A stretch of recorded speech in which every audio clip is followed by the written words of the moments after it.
asked Sean Donovan, who is the advisor over radio, to talk to you about how we can incorporate more radio, more audio into what we're doing in journalism. So he's not only got some treats for you, but some ideas, maybe even some questions to get you thinking about this partnership that we can create to enhance everything that we're doing here. So come get your mic on. Okay, how else do you guys push out the information that you have? Annoying friends. Annoying friends? Don't you guys do a TV show each week? Dixie News at noon, 12:15 on Thursdays. And so you guys talk about the articles and stuff that you're writing during the TV show, right? Yeah. Okay. Like, go check out the rest of it on DixieSunNews.com. Well, the idea that we have is, along with that, putting together a small little radio vignette each week where you say, hey, I'm so-and-so, come check out my article I wrote about this. For more information, come check me out on my website on the Dixie Sun News. I got a couple of demos here. I grabbed these off of the website, and I didn't have anybody to record the secondary part, so just go with the imagination side.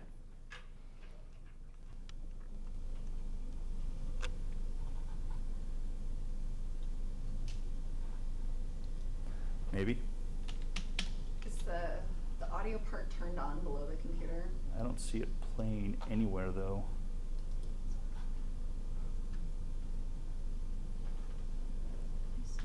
It's just, okay. Oh, that's why. Thank you, iTunes. The Dixie Sun News is your source for what's happening at Dixie State University. Summer break is the perfect time to get ahead. Hi, this is Kelly Seaton from the Dixie Sun News. Check out my article about what to do over the summer. Yeah, classes are almost over, finals are almost over. We have 3 to 4 months of vacation time. Use it wisely. My article talks about what you can do to have a successful and smart summer while still giving your brain a rest. Follow me on Instagram and Facebook and Twitter at hashtag blah blah blah hashtag. I'm Kelly Seaton, a journalist for the Dixie Sun News. Read more about this and other student articles at DixieSunNews.com or pick up a copy at any newsstand on campus. The Dixie Sun News, the voice of Dixie State University. I know you're in charge of the radio program, but you have such a good radio voice. It's because I'm almost sick right now, that's what it is. The Dixie Sun News is your source for what's happening at Dixie State University. Hi, this is Abby Doman. My article this week discusses how a former DSU student has been convicted of murder. Kevin Ray McAlton was found guilty of first-degree murder of Elizabeth Carter when he stabbed her in the right side of the neck 16 times with a katana sword. After a week-long trial, the verdict is in, guilty of murder. Please read my article inside the Dixie Sun News and follow me at hashtag Twitter, Facebook, hashtag upside down smiley face. I'm Abby Doman, a journalist for the Dixie Sun News. Read more about this and other student articles at DixieSunNews.com or pick up a copy at any newsstand on campus. The Dixie Sun News, the voice of Dixie State University. So what I'd like to do is, we at the station will probably produce the whole thing. We'll produce the front part, the back part, and then you would come in with like a 20-second script. Hi, I'm so-and-so. This is my story this week. Give me a quick little synopsis of the story. Check me out. Hashtag it, whatever you want, and then we'll add the end piece. I'm hoping the idea would be is that maybe we have a scheduled time where you guys would just come in with your script. All you have to do is read it once or twice, just voice it, and then leave. And then the radio people will assemble it, add the music, add the front, add the back, and then play it 5-10 times a day on each of our stations. Thoughts, ideas, what's coursing through your brain right now? So Yeah. cool. So for everybody who writes an article, can you write up a little 20-second something, and then we can plan it? Do we want to plan a time, or do we want to kind of leave that fluid right now? I don't know how Okay. how we're going to do that. So I'm thinking somewhere between Tuesday and Wednesday in that time frame when the paper comes out, so that each week it's a fresh, hey, here's this article, I wrote it, check it out, it's in newsstands, and be able to push that over the airwaves. Could we do it Wednesday, just like after class? We just need to make sure that we've got enough time in class to do what we need to do, and then that you guys have access to the studio, as like either maybe a little bit before class or a little bit after class. I don't know if any of you are wondering like, oh, how much time is this gonna take? How much time do you think it would take to write your little script and then, like Sean said, go in, read it once or twice, and then?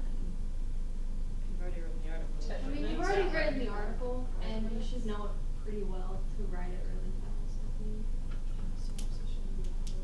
You know, give me like 10, 15 seconds of what the synopsis is, and then another 5 seconds of who you are. And I mean, if you want, I can even write up like a little cheat script.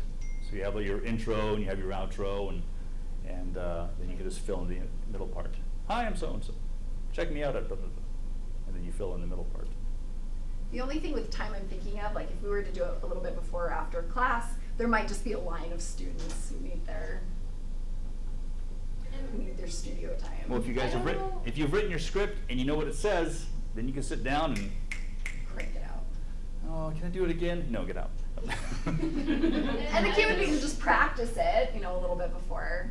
I don't know about doing it Wednesdays, because we already put out the newspapers, like we already have to spend a little bit of time doing that after class, then people. Oh, that's true. And then we will have an extra meeting class. for Dixie Sundays at noon.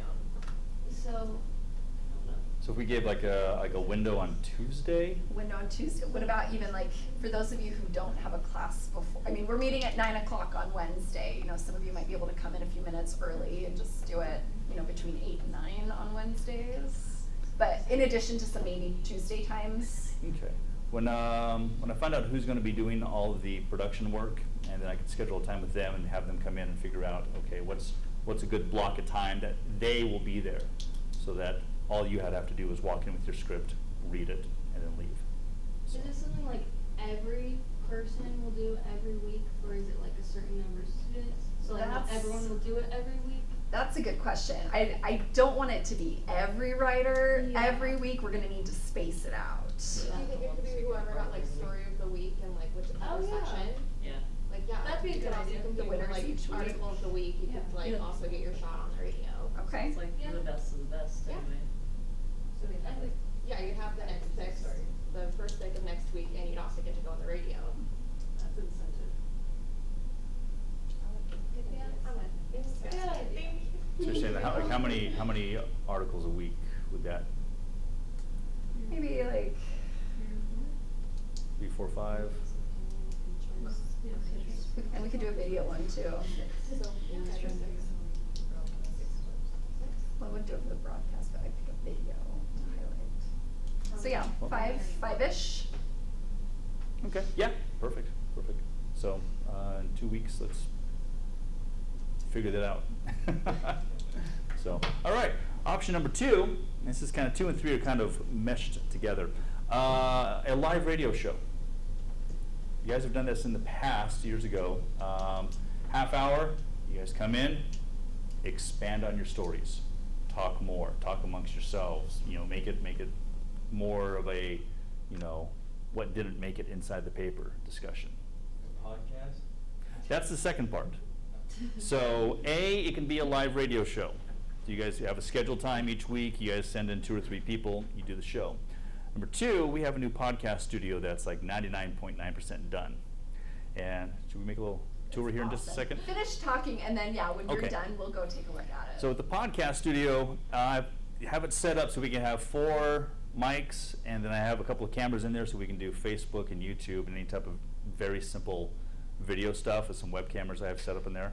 And then you guys would come in and do a podcast. So you can do a podcast, take it, and do with it as you will. B, you can take that podcast, turn it into a radio show. C, you can come in and do a live radio show. D, all of the above. E, none of the above. Thoughts on doing a live radio show or a podcast? I love it. I used to do podcasts in high school, and they were so fun. They were so fun. That would be cool. The difference between podcast and live radio is there's a line there. When you're doing a podcast, you know you're being recorded. You know you can edit. When you're live on the radio and people are listening, and potentially somebody can call in and be like, that article is BS. I can't believe you wrote that. And then you get to take that phone call live on the air. which you could. It may happen. That would never happen, would it? Nobody would call up and complain about an article being written? Don't think so. So on top of that, if you guys wanted to do, even with the podcast studio, something that was just, okay, hey, I just want to do a podcast with, me and my buddy, we want to do a weekly sports podcast or a weekly entertainment podcast or something that is for you or for the paper or whatnot. There's that option as well. So there's a lot of open-ended, hey, you can do this, you can do that, what about this? But for the radio side, I'd love to have a live radio show. If you guys wanted to grab a couple people, come in and do like open up the paper, let's talk about this. Now we're going to talk about this. Thoughts on a live radio show? I think it'd be cool if we had either me or like some of our anchors interviewing you guys on a live radio show if we were to do that. Because staff and the anchors will be trained to ask you all questions, and so then it's double. So have a set host and then have revolving people come in each week based on whatever the article is or Yeah. articles that you want to discuss. Mm-hmm. Okay. And then that would just mean one person, one or two people would have to be the solid host, and then you guys can kind of choose who comes in that week. Is this radio show? It's just you're just hearing the voices, right? There's no like visuals at all for it. Radio. No. Yeah, I just realized it's a dumb question. Sorry. As you can see right here. What? But as you said, we could do Facebook Live too. Yes, and we inside Yeah. the radio studio we do have cameras set up so we can do Facebook Live during the radio show. And we can do YouTube Live. You can record the video as well inside the actual radio studio and in the podcast studio. So there's a lot of crossover there. So those are the three main ideas that I wanted to present. And this is up to you guys because we just need consistency. With a show, that's something that Sean would be relying on each week. So we need to make sure that it's something that's regular. That's how we can promote it and build an audience for it by being consistent. So it's all up to you guys. And it works on your communication skills. It's great for a resume. Again, like Sean said at the beginning, it's part of you building your more multimedia portfolio. These are all the different skills that you've been able to develop here.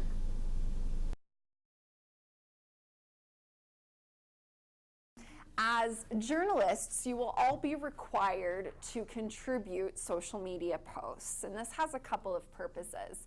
First, what is the point of putting all of this work into what you're doing on the stuff if nobody's going to look at it? So you are in part responsible for generating an audience to look at your work.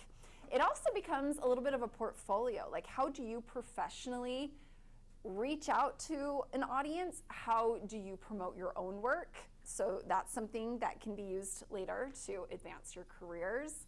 But it's also a great way to find story ideas, to find sources, and to help each other. I mean, again, this is a team. You're all creating this network here. And so you're all going to be using social media to tie it all together. Now, I have not yet finalized my requirements for social media, so I'm willing to entertain whatever feedback, but I will tell you, you will have to have professional social media. So let me tell you what we've done in the past. Last year, I required everyone on staff to have a professional Twitter account and a professional Facebook account.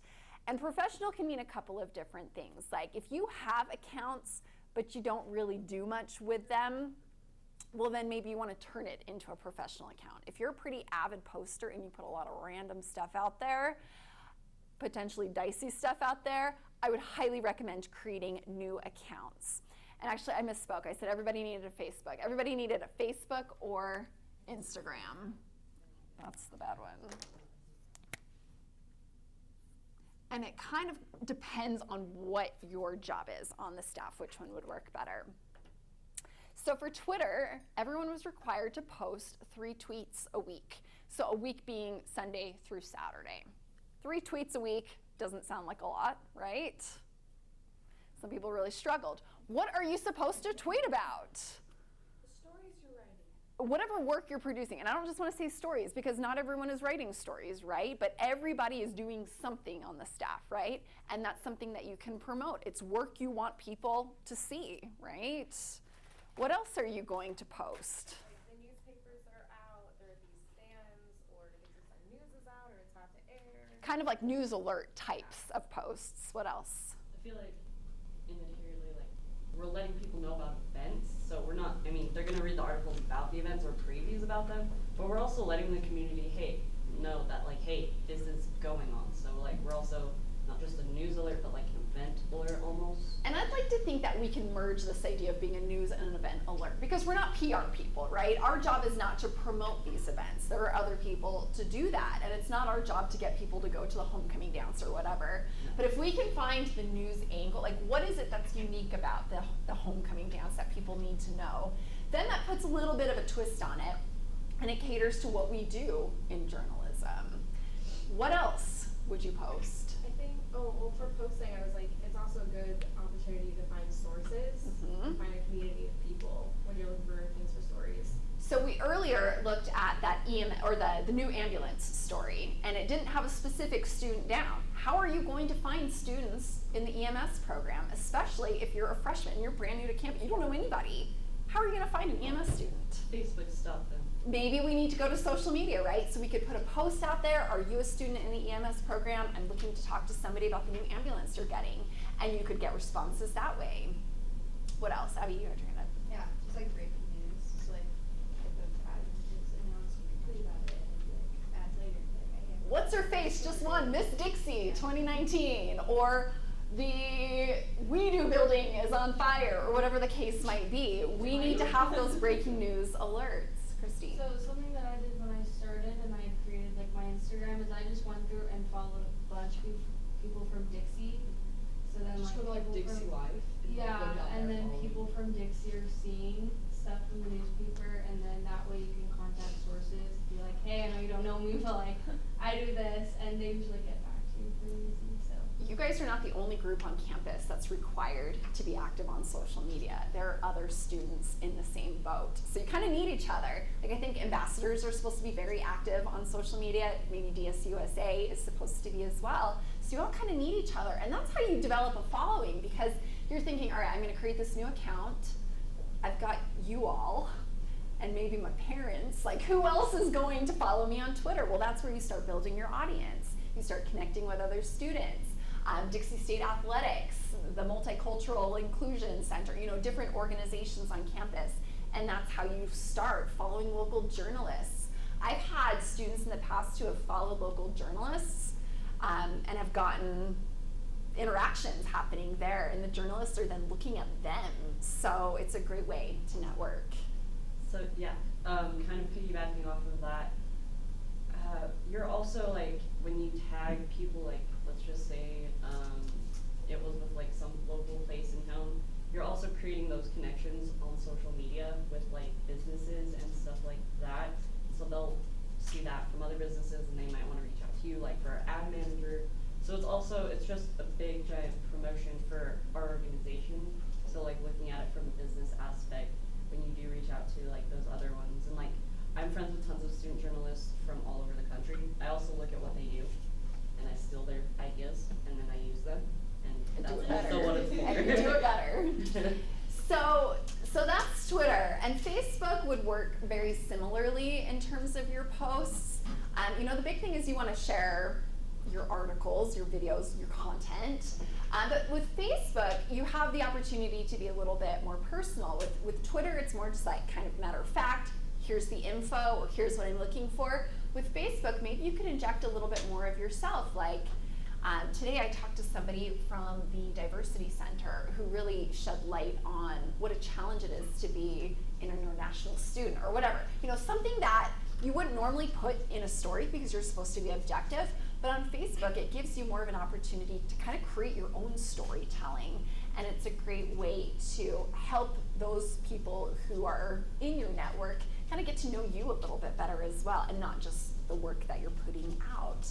And then of course with Instagram, because it's such a visual medium, it works particularly well for photographers. Madison said, always have your camera with you. And that's why, because you can always use those images for social media, whether it's Instagram, Twitter. Your tweets are going to have much more impact if they contain photos or video.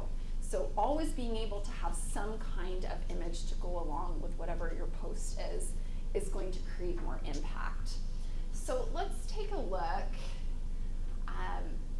I decided to bring up the Twitter account for our former editor-in-chief, who is now a journalist at St. George News. So you would think, as a daily journalist, there's plenty for you to write about because you're covering all kinds of stories, and you can see that's what some of these posts are. The Bureau of Land Management is offering a $1,000 reward for information leading to the conviction of those responsible for the vandalism of sacred lands at Chinook-Kive in Washington County. And then, of course, she's linking to the story. So it has much of the same information. That's pretty similar to the headline that's right up here, and then the lead of the story appears to be the same thing. So this is how you're promoting your work. You've got the link. You're directing traffic to the website, which is key. You never want to just put DixieSunNews.com in any post because that's just going to take people to the website generally. If you want people to read your assignment, you've got to give them the direct link. So she's got a ton of stuff like that. But let's go back when she was a student and see what kinds of things she was posting here. So we have this story about the Dixie Awards, which take place the end of every academic year. This story was written by somebody named John Holland, not the person whose Twitter account I'm showing you. So this is a great example of somebody who's able to take a peer's story and promote it on social media. So that's another thing. You guys aren't just limited to your own content. You should be promoting each other's work as well. The annual Dixie Awards will begin in just 1 hour. Dixie State is hosting the event in the Eccles Main Stage Theater at 7. There will be a reception to honor award finalists beginning. So this kind of speaks to what Ariel was saying, where you're promoting events there, but she's tying it back to a story that gives the whole background. What are the Dixie Awards? How do they work? So it kind of has a twofold purpose there. Also, let's look at the anatomy of this tweet here. How many hashtags does she use? 2 and 1 N. So how many hashtags should you all be using? Is this too many, too few, just right? 2 to 3. You do not want to go overboard with hashtags. Like on Instagram where people use 100 hashtags, you do not want to do that here. So Voice of Dixie is our Dixie Sun News hashtag, so that's kind of a given that you can use. Because she's talking about something that has its own hashtag there, Dixie Awards, it makes sense. So you really want to be mindful about your hashtags. And then of course, she's got the Dixie State reference in there, which may or may not work depending on your post. Let's zoom out a minute. Because she was graduating, she had a couple of posts here about graduation. But also, she's still got that news hat that she's wearing here. I picked up my cap and gown. Dixie State students are invited to pick up their graduation essentials and gifts at the Alumni House today and tomorrow from 8 a.m. to 5 p.m. So it's not just like, look at me on live, it's amazing. But also, like, how can we have that news value to our posts? And of course, the images to go along with it. So I believe this was a story that she wrote, so she is promoting her own work here. This was some news that broke locally right at the end of the semester. Did you live tweet that?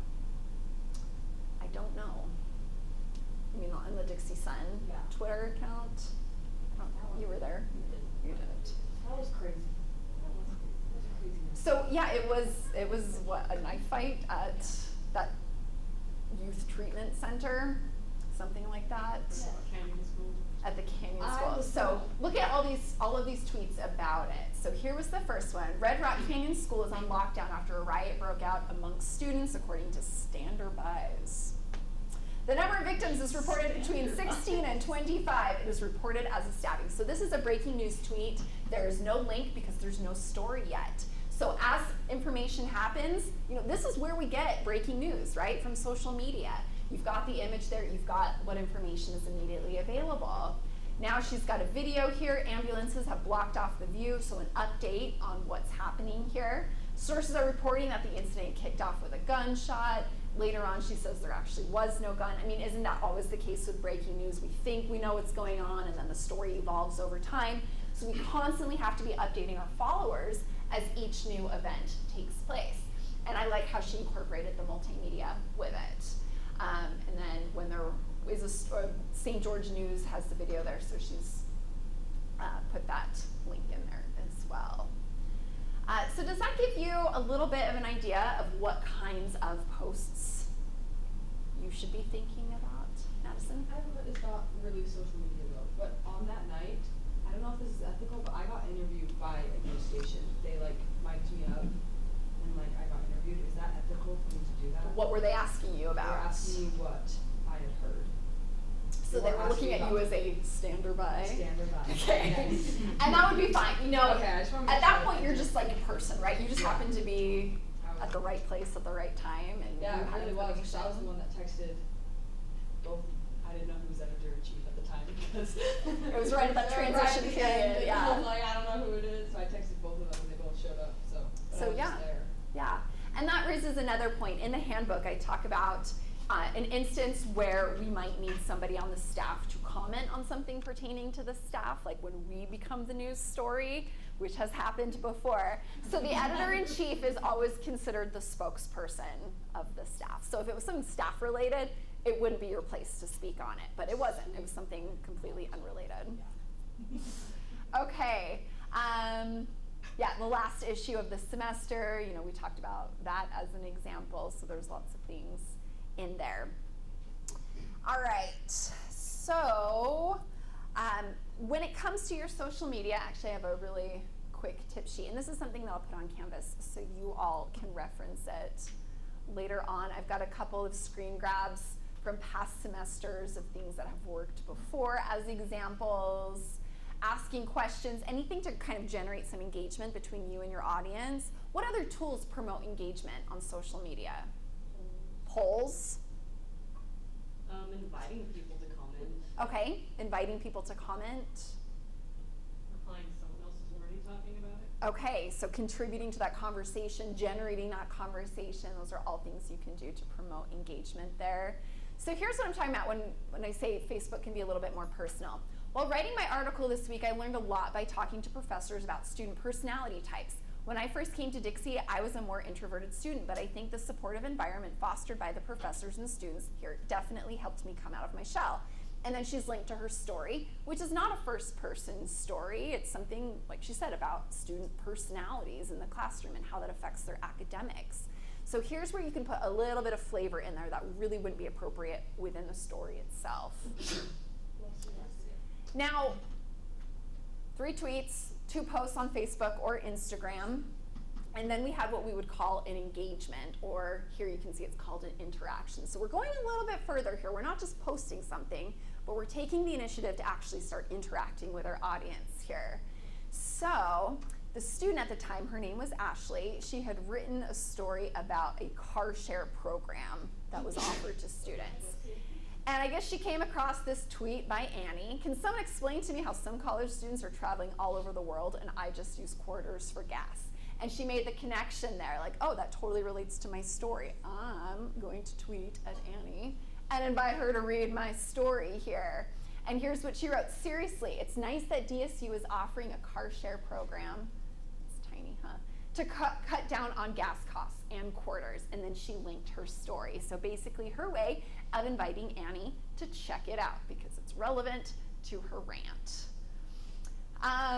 Similarly, Rebecca here, I will never understand why an access code is over $100. It's just like 15 to 17 number code. Do you guys know what access codes are? For online classes. So for online classes, to get the materials, you have an access code, which costs a fortune. I mean, textbooks are already expensive, right? It's like $115 for something you can use for a semester. So again, somebody complaining about something, she had written a story, or somebody had written a story about fees in general. You know, you get tuition, you know you're gonna have to pay for tuition, but then all of these other kinds of expenses sometimes sneak up on you in college and you don't really expect it. So she's really just kind of commiserating with her. Those codes are killer. Take a peek at my article on how universities can help students with overwhelming fees. So that would be an example of an engagement. How do you feel about those requirements? Do you feel like that's manageable? Do you feel like those are in your best interest? Do you have suggestions for alternatives? What about LinkedIn? What about LinkedIn? I've never had these. I've only had LinkedIn, so And what have you done with LinkedIn before? just to get connections and reach out to other employers. So I definitely recommend LinkedIn when you've got enough stuff to put on it. So like, I don't think I created a LinkedIn account until a couple of years ago, and I did it really just to show my students how to do it. Like you said, it's important for networking, and I think it's something that you will need. I don't know if you all need it right now, and that's why I haven't done anything with LinkedIn as far as requirements go. Abby? What about Snapchat? Snapchat is something we have tried before. Like, we had a Dixie Sun Snapchat, and we'd kind of rotate responsibilities for who was doing it or using it. And some things work better than others. It just, We should try it again. we could, yeah, if you have ideas for how to get it off the ground. Facebook, Instagram, or like Snapchat. Is it, The problem with Snapchat is like it's a disappearing thing, and it like exactly. so it's not really a post that's like there for. And it's not necessarily professional, Yeah. right? With Instagram, you can have your stories, but you can highlight it and have it in saved stories on your Yeah, profile. and then you can post it and like. And that's what I want, a professional edge here, not just you kind of talking to your friends or amongst each other even. Like, that's not gonna advance what we're doing here. Snapchat as a whole have like. We already have it, so people that's go through the- that's what we were doing. So like, if we went to an event, for example, someone would be in charge of Snapchat at that event and try to create the story there. It just didn't really work well enough that we felt we wanted to continue it.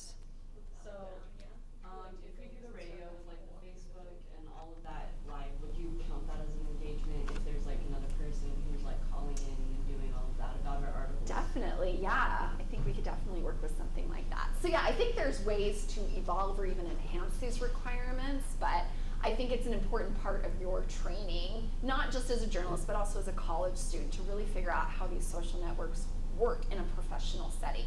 Because I have not seen any job that does not want an employee who understands social media and can be that benefit to the company.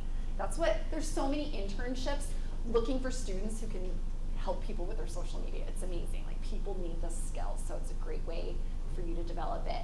In real journalism, journalists are expected to know social media. I mean, so much of their communication happens via social media. So I found it that you can't really be consistent about posting on your professional Twitter. You'll be on your personal Insta, but you'll forget about your professional accounts, that you can just schedule them on apps like Buffer. It's what I usually do. And they can have it for like what times it needs to be on there, but you can have it all set up and it'll just go ahead and post it. there are a couple of programs like that to make it easy, because if you have to do this throughout a week, now all of a sudden it's Saturday and you're like, oh, I haven't done my post this week, and then you're dumping it all at the same time, which is not going to be effective. So let's look at some of these tips here that relate to that. So what are you supposed to post? Well, share, promote content, break news, tease. Like, hey, I'm working on a story about, what was that called? Thirst photos. You're gonna love what you see. Something to really get your audience. No. It's a little too literal. If you want to generate a conversation about a particular topic, like what are we buzzing about on campus? I don't know. Maybe it will be the new human performance building. That's something that we can generate. No. Finding sources and ideas for stories. That's another thing as well. So with your professional pages, you need a professional handle.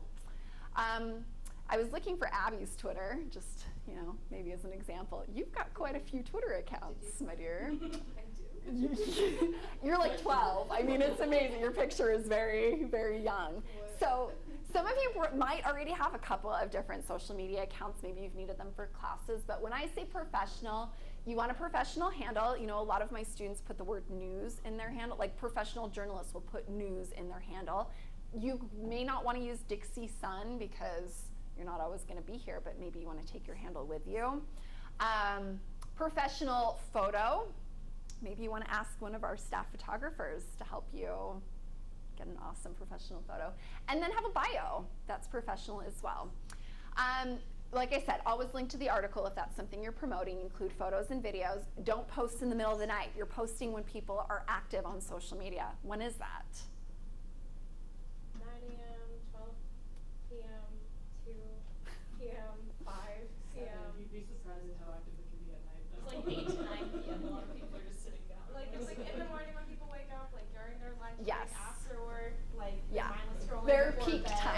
Yeah. Use hashtags wisely and sparingly. Tag people. You know, if you're promoting a story about the football team and you interviewed 3 football players, maybe you want to tag them as well to kind of get things moving. And then, like polls, for example, use tools that will engage with your audience, not just sending out a post that people may or may not think too much about. Any other comments or questions about social media? Okay. So let's shift gears. I'd like to spend some time talking about video and multimedia in general. So I've already explained to you all that we have a weekly show. Let's take a look at it. Oh no. Oh no.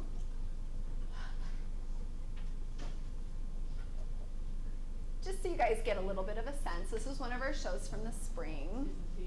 Is this the second? It's No, not. This is not. This is not. This was actually after ACT.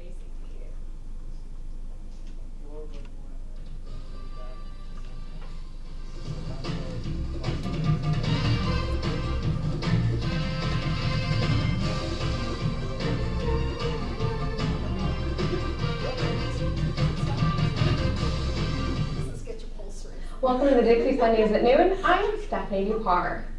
Kevin McCallan's trial continues this week, leading with a possible change from murder to manslaughter.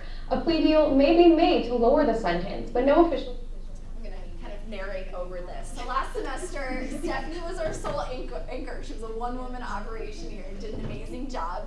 This semester, we're going to have 2 news anchors and a sports anchor. That is the OTS, the over-the-shoulder graphic here, which is just an image.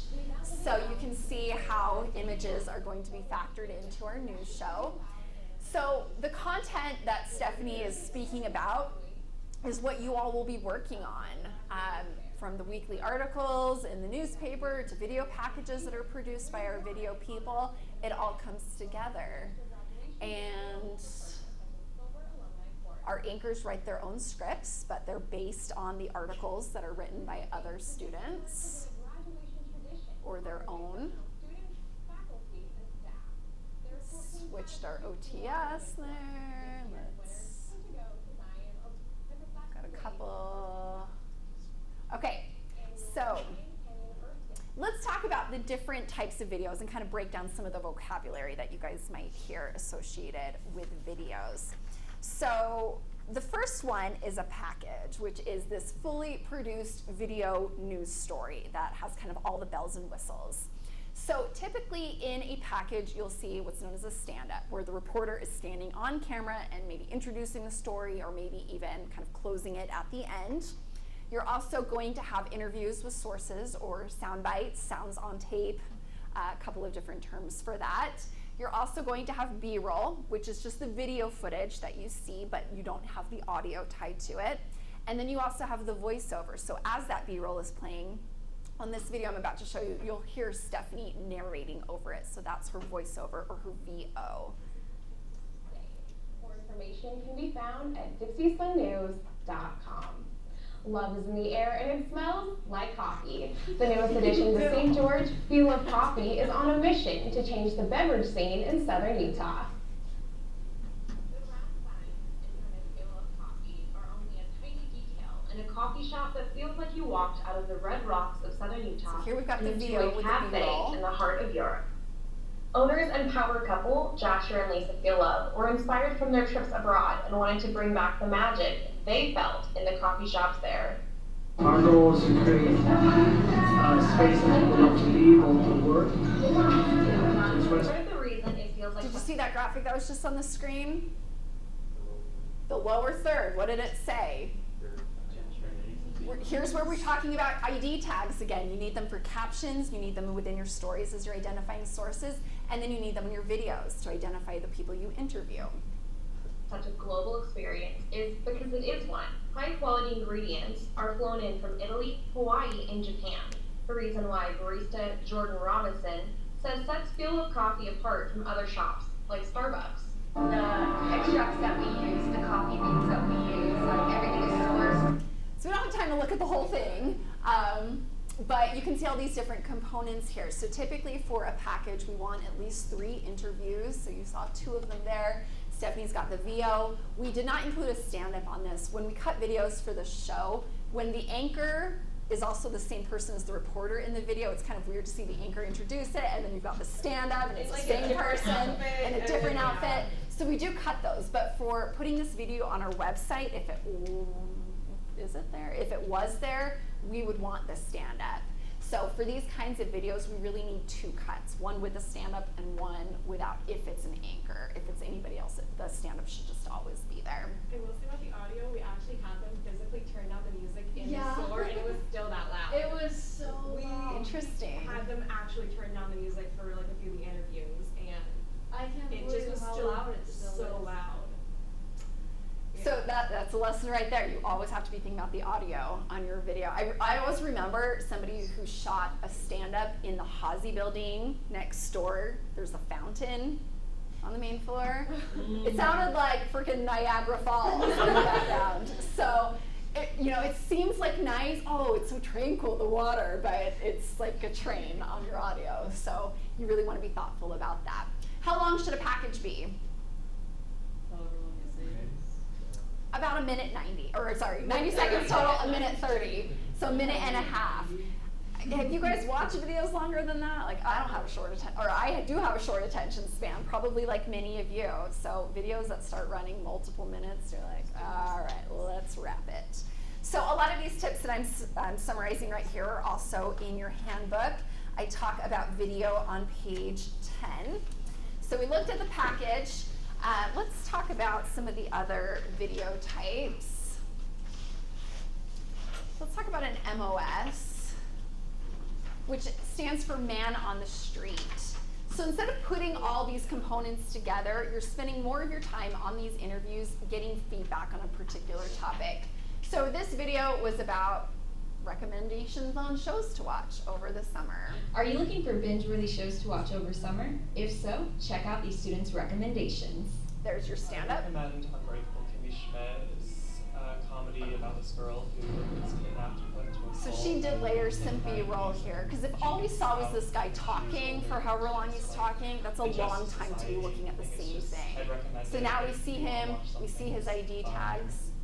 I probably would have recommended seeing him first, then go to the B-roll, and then go back to him. So I don't know if Blackfish is still on there, but that was a good one. There was another one that was about these kids who went and lived in South America and lived off $1 a day.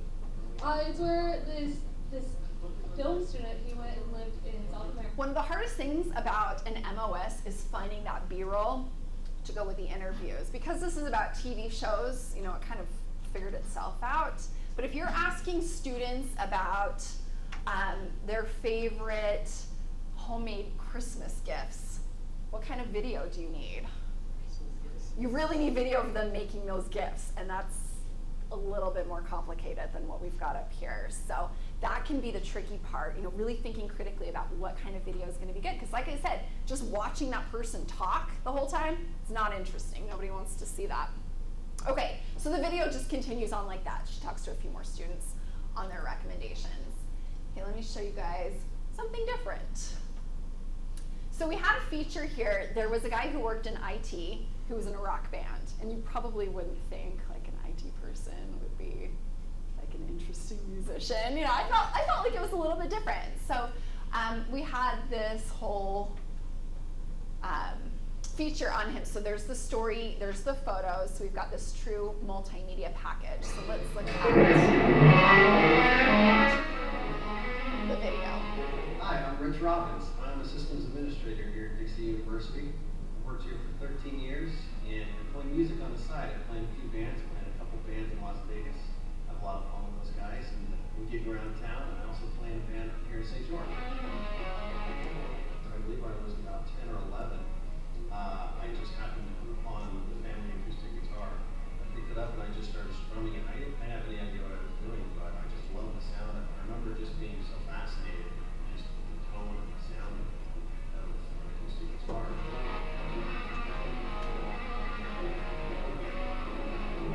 So yeah, the guys in Bernie, Kelly on drums, Roger on bass, Eric on guitar, and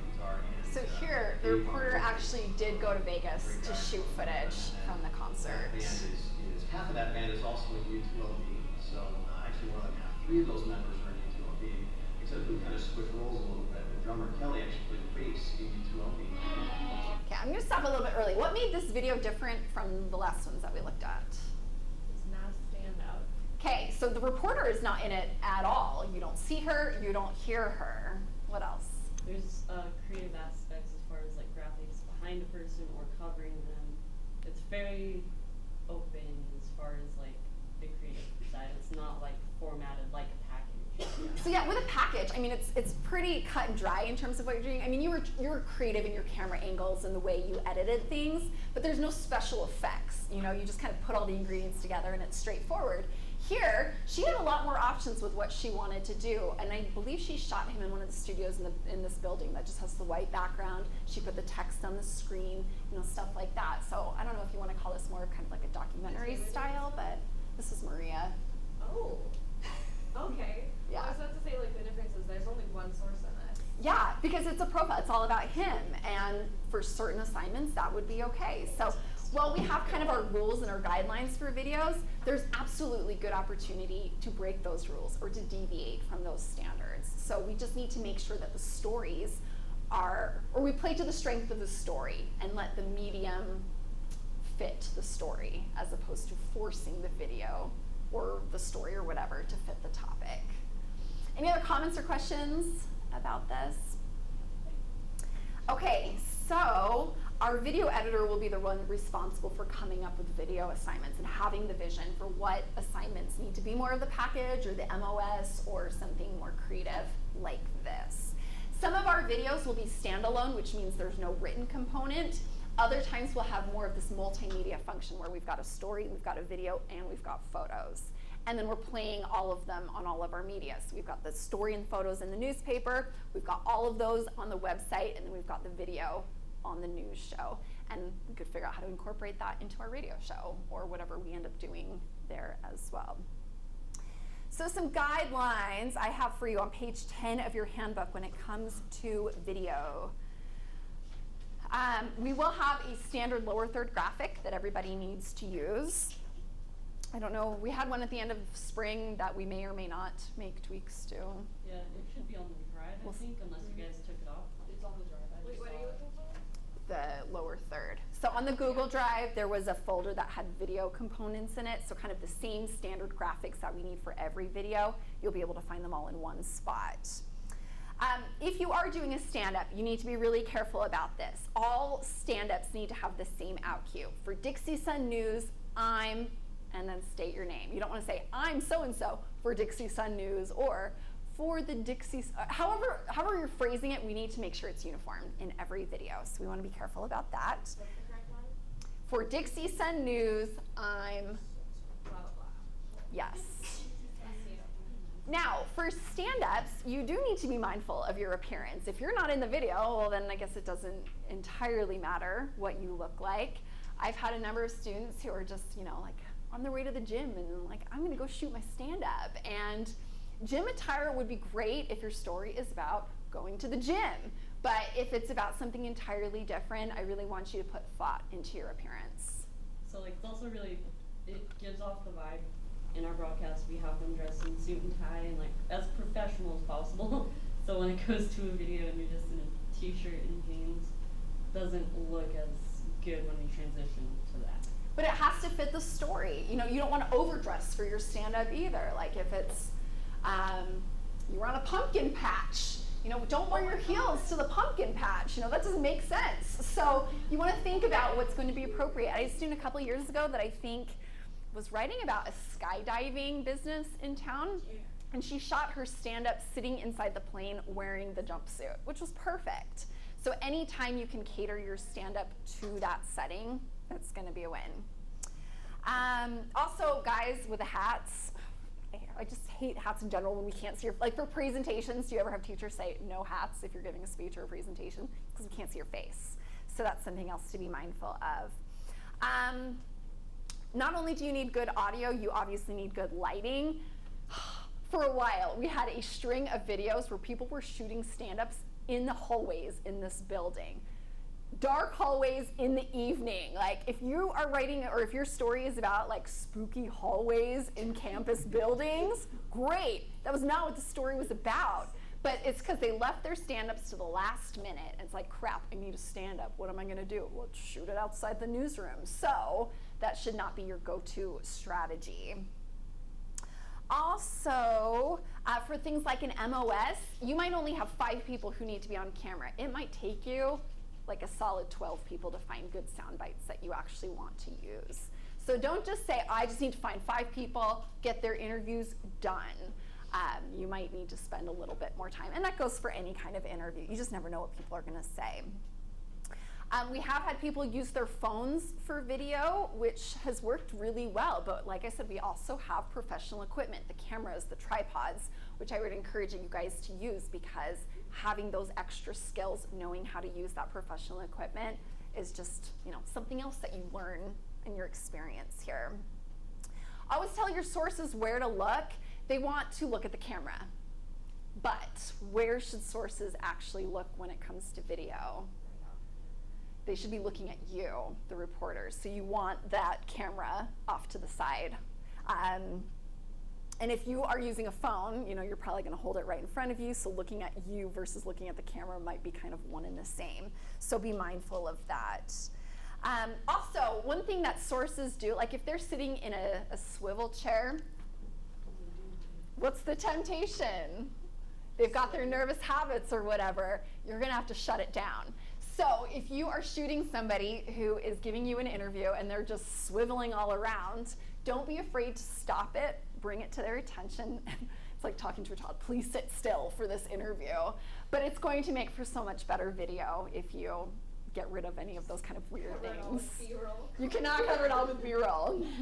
Another thing is because that can happen, but sometimes they don't stop, make sure your camera's wide enough in a space where it's not gonna randomly cut them off if they do. That's a great point. Yeah, people can move out of the frame. Yeah, so absolutely. Have enough room to. And headroom. And head, yeah, when they're kind of bobbing and all of a sudden, like there goes their hair. Yes. So these are all kinds of technical things that I'm sure you'll all discover as you're working on these videos. Let's see.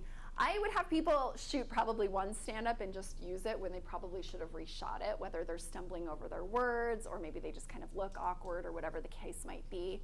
You want your stand-up to be just as polished as any other part of your video, so don't be afraid to reshoot it. Maybe you want to grab one of your peers here to shoot you while you do the stand-up. Obviously, if you've got the tripod, you can do it all by yourself. One thing that I really liked about Stephanie's coffee video is how much of the video had her voiceover. She is the storyteller. She is the narrator. I think sometimes the temptation is just to get a bunch of interviews and let your sources do all the talking. But just like writers have to write a story, you're not just transcribing interviews. People who are producing videos also have to write the story. What is it that you're trying to tell? How are you going to put all the components together? Don't let your sources do all the work. This is also where you use the radio rooms to record your audio. Yes, yes. Again, it's not something that you have to do like in your bedroom when your roommate is cranking the movie or the music loudly. We have quiet places where you can make sure that your audio is really solid. And then all the computers in the newsroom should be fully stocked with the Adobe suite, so whatever kind of editing needs you have should be easy to perform in there. Oh, one other thing, we have Dixie Sun mics. I don't know that maybe you saw one of them. You are always the one who holds it. You reach out, hold it for your person to speak. Don't let them grab it for you. Let them know, because that's kind of the temptation. Somebody holds out a mic, do I take it? Do I hold it? Like you can often see that awkwardness, like what do I do? Set the ground rules in your interview. Here's where you look. I'm gonna hold the mic for you, or best case scenario, you mic them and then they have their own microphone already, so they're good to go. But seeing that mic kind of bob in and out of the frame can be a problem as well. And I think that will probably do it for now.